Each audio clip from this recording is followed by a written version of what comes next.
Ya, terima kasih masih bersama kami di Indonesia Bicara dan kalau kita di awal sudah berbincang dengan Komisi 8 dan juga Wakil Wali Kota Bogor terkait bagaimana jalannya bansos, evaluasi dan tentunya permasalahan di lapangan. Semoga tadi hal-hal yang terjadi baik itu pungli dan juga penyalurannya yang tepat sasaran, datanya juga terkait penerima hak ini menjadi perhatian dari pihak-pihak terkait agar siapapun yang menerima bisa memang berhak dan layak mendapatkan bantuan sosial.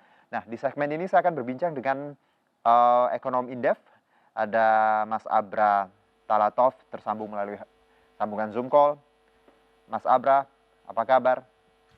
Ya, baik, Mas. Alhamdulillah, sehat-sehat ya? Alhamdulillah. Ya, alhamdulillah. Oke, baik Mas, kita bicara bantuan sosial nih. Bagaimana Indef melihat evaluasinya? Kalau kita lihat kan banyak nih yang tidak tadi baik itu terkait penyalurannya dan juga penerima manfaatnya dan juga ada pungli lah. Banyak sekali masalah di bantuan sosial seperti biasa sebenarnya. Bagaimana Mas Abra melihatnya? Ya, pertama Ah, saya ingin menyatakan bahwa oke. sekarang ini kita menghadapi bukan hanya pandemi yang sifatnya darurat sehingga masyarakat terpaksa harus mengalami PPKM darurat. Mhm. Tapi sesungguhnya juga eh, respon pemerintah dalam hal bantalan sosial, ya bansosnya juga harus darurat. Jadi tidak bisa bisnis as usual seperti situasi sebelum pandemi. Artinya dari sisi kecepatan, ketepatan dan juga pengaturan untuk pemberian bansos juga ini harus mencerminkan kedaruratan yang dimana juga sesuai dengan kondisi pandemi. Nah, Mhm. ini mungkin yang saya pikir penting untuk diperbaiki oleh pemerintah ya di tengah harapan masyarakat untuk mendapatkan bantalan ini kan besar ya karena kita tahu PPKM darurat ini memaksa masyarakat untuk berada di rumah Ya. sehingga pasti akan berdampak terhadap pertumbuhan ekonomi. Nah, ekonomi kita Mhm. 57% ditopang oleh konsumsi rumah tangga. Baik. Nah, kalau masyarakat eh, mayoritas masyarakat itu berada di rumah, belanjanya juga berkurang karena pendapatan berkurang, otomatis pemerintah harus memberikan bantuan berupa Mhm. stimulus fiskal dari bansos ini. Nah, itu mungkin ya hal yang pertama yang penting difokuskan pemerintah. Jadi harus lebih cepat dan tepat. Oke. Yang kedua, saya pikir ini juga kedaruratan ini tercermin ya dari upaya pemerintah untuk memperbesar stimulus bansos ini naik hampir 19,4% ya Mhm. untuk tahun ini saja dari 148 triliun jadi 176 triliun. Nah, Mhm. kenaikan yang signifikan bansos sampai 19% ini tentu juga harus diikuti dengan kemampuan birokrasi kita ya untuk memberikan layanan bantuan sosial ke masyarakat secara tepat dan juga cepat. Oke. Jadi tidak bisa bisnis as usual lagi-lagi. Mhm. Nah, kalau kita juga bicara mengenai penyaluran, Mas. Ini juga banyak dikritisi banyak pihak ketika hanya satu pintu seperti Kementerian Sosial menggandeng PT Pos. Harusnya mungkin lebih advance seperti itu menggunakan bank-bank pemerintah yang bisa dijangkau banyak orang dan akhirnya tadi lebih mudah untuk mendapatkan itu aksesnya. Anda melihat kalau bicara penyalurannya yang digunakan pemerintah, toolsnya seperti ini, bagaimana? Ya, memang ini kan Hmm. ada dilema ya. Satu Oke. sisi pemerintah memberikan cash transfer karena sebelumnya pernah tahun lalu memberikan bantuan dalam bentuk komoditas ya Hmm. sembako, ternyata ada persoalan dalam proses Ya. sehingga supaya lebih tepat sasaran ya dan lebih efektif akhirnya menggunakan cash langsung ke rekening masing-masing. Nah, Hmm. persoalannya juga ada kajian menarik dari Fitra menunjukkan bahwa tidak seluruh penerima manfaat itu menggunakan dalam atau mengakses dari bantuan tadi karena ada disinformasi dan lain sebagainya. Bahkan ada penerima yang kita tahu sudah meninggal, Ya. sudah data yang sudah tidak akurat dan sebagainya. Artinya Mhm. itu minusnya kalau langsung ditransfer ke rekening. Mhm. Sehingga sekarang kan pemerintah mencoba berinovasi, menggandeng PT Pos, memberikan cash secara tunai. Nah, Baik. persoalannya kan masyarakat terpaksa harus datang secara fisik karena kan di situ ada proses validasi juga Mhm. berupa pemotretan Ya. foto ke masyarakat.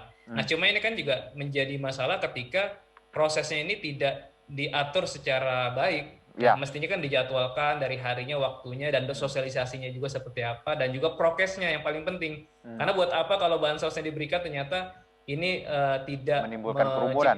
menimbulkan kerumunan dan justru bisa menimbulkan kerugian dari sisi kesehatan buat masyarakat. Ini juga bahaya juga sebetulnya. Iya.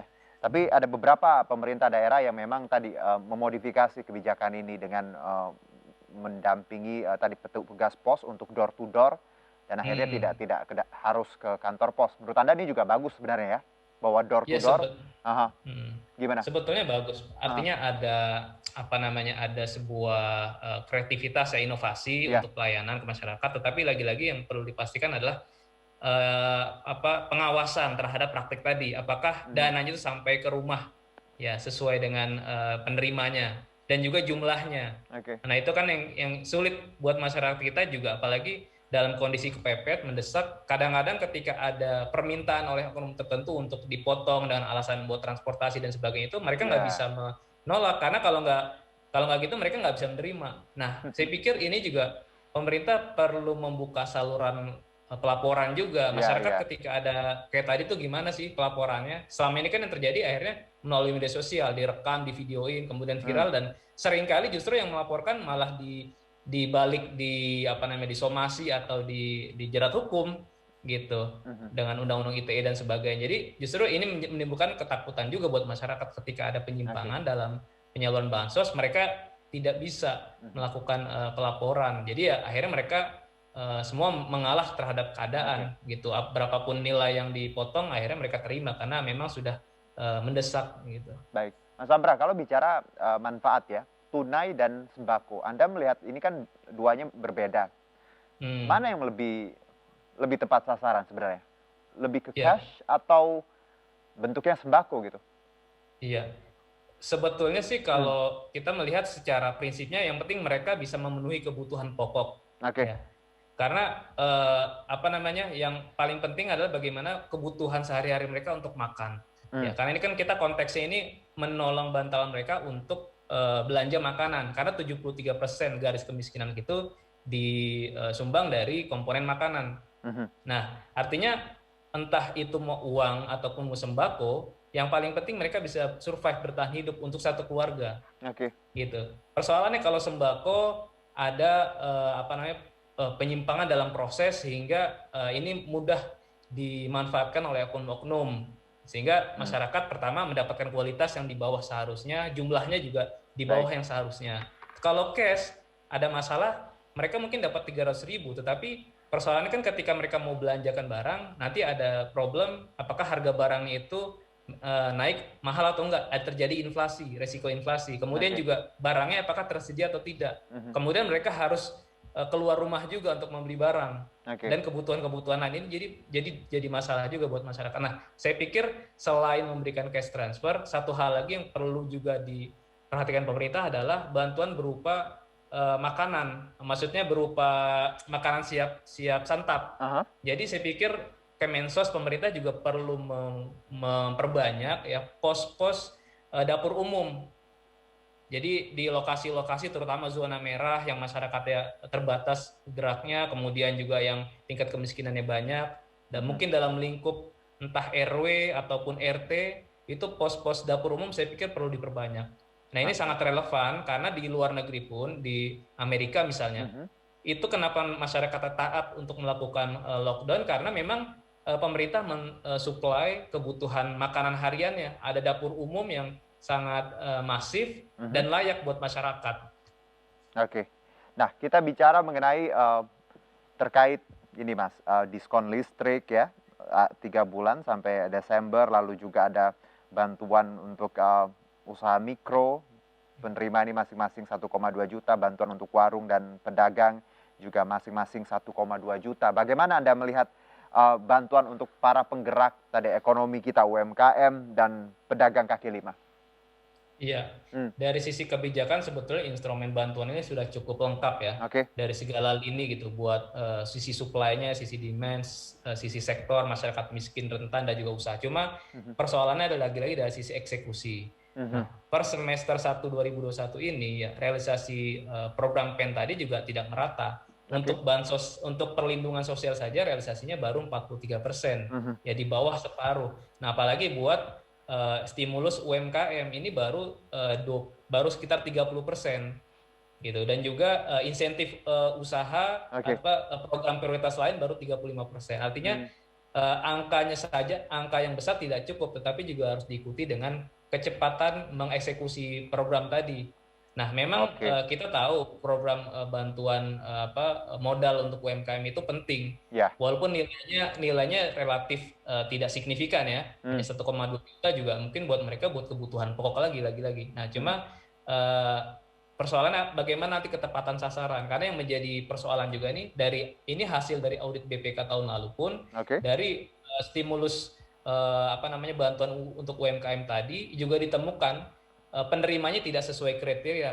Ada Hmm, ASN yang menerima, ada TNI Polri yang menerima, bahkan ada orang meninggal juga yang menerima. oke. Belum lagi kita bicara yang menerima itu hanya kerabat atau keluarga dari para verifikator yang mendata masyarakat siapa yang berhak menerima BPUM tadi. Hmm, Itu pasti punya kerentanan, yang dipilih pasti orang-orang yang dia kenal atau oke. keluarganya gitu, atau mungkin barangkali nih masih prasangka, barangkali yang menerima pun ada semacam Mhm. kontrak, jadi kalau mau menerima nanti ada potongan dan sebagainya, itu kan kita tidak bisa hindari, Ya. bisa terjadi itu di lapangan. Jadi ketepatan itu yang harus di-highlight ya, bahwa walaupun jumlahnya tadi ya tidak besar, tapi ketepatan itu yang harus kita lihat bagaimana yang menerima memang berhak, karena data, kalau bicara data dari BPS juga Kementerian Sosial juga masih banyak yang Anda sebutkan tadi, temuan-temuan seperti itu. Mas, kita jeda dulu, nanti kita sambung di segmen selanjutnya. Masih berbincang mengenai bansos, pemirsa tetap bersama kami di Indonesia Bicara.